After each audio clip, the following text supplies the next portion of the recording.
See, I just told you a moment ago, most of us treat God as if he's invisible because we can't see him. Yeah, you're right. You can't see him in the natural. But spiritually, we need to see him. You can't hear God in the natural. But spiritually, we need to hear him, hear his voice.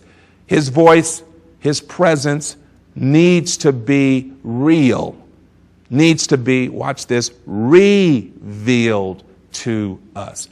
The natural eye has not seen, the natural ear has not heard what things God has prepared. What does the word prepared mean? It means exactly what is stated. Prepared means God's not working on us as we go. Come on, stay with me here. God's not trying to figure out, oh my God, I didn't know you were going to have that crisis in your life. I didn't know you were going to run into that, that situation. I didn't know you were going to lose your job. I didn't know you were going to get sick. I didn't know that you were going to have that tragedy. Come on, let's think about this. God said, yeah, I knew all of that.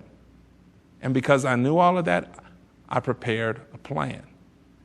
Don't think that God's, trying to catch up with you. Let's turn that around. It's you and I who are trying to catch up with him. Here's the teaching point. God says, I prepared a plan. Oh, you didn't know? You didn't read it. You don't know what I'm planning to do. It's because your eyes are not opened. Your understanding is darkened. So we go back to what we shared in the previous program. The psalmist says that all our members are written in God's book, his life journal concerning us.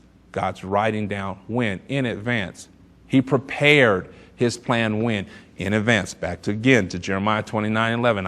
I know the thoughts that I have towards you. I'm not figuring it out as we go. I already know what I want to do with your life. Thoughts of good, not of evil, to give you an expected end. God says, I know you're in. Ooh, why? Because I am the life begins and ends with me. I wrote your name in the book of life eternally.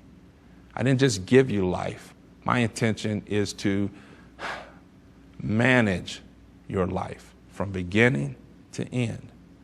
You and I, we're not out here just on our own trying to flap around and figure this thing out. Okay, well, let's be real. Yeah, sometimes that's what we are actually doing. It's flapping around trying to figure this out.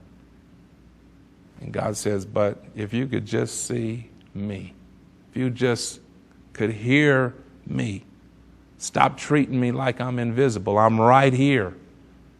Where? I'm right here, present, where you are, right now. I'm here. You got to see me.